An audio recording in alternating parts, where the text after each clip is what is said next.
Good evening. This is the 37th time I have spoken to you from this office, where so many decisions have been made that shape the history of this nation. Each time I have done so to discuss with you some matter that I believe affected the national interest. In all the decisions I have made in my public life, I have always tried to do what was best for the nation.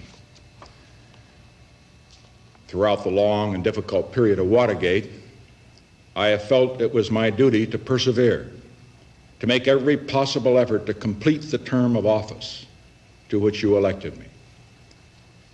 In the past few days, however, it has become evident to me that I no longer have a strong enough political base in the Congress to justify continuing that effort.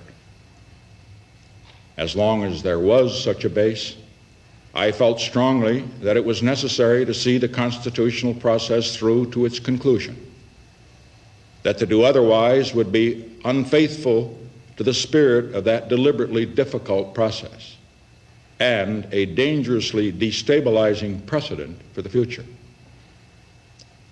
But with the disappearance of that base, I now believe that the constitutional purpose has been served, and there is no longer a need for the process to be prolonged.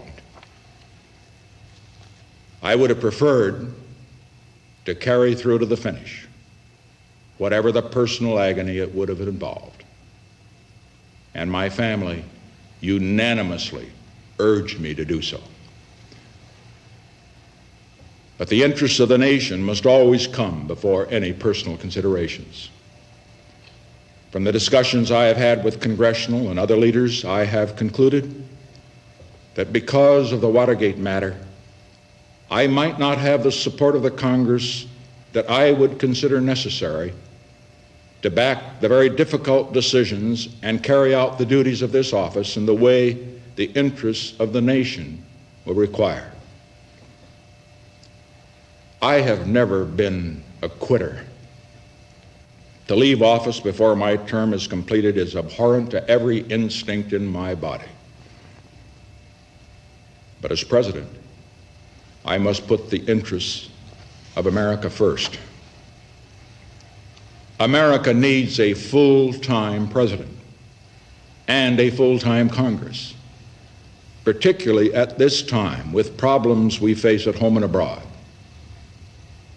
To continue to fight through the months ahead for my personal vindication would almost totally absorb the time and attention of both the President and the Congress in a period when our entire focus should be on the great issues of peace abroad and prosperity without inflation at home. Therefore, I shall resign the presidency effective at noon tomorrow. Vice President Ford will be sworn in as president at that hour in this office.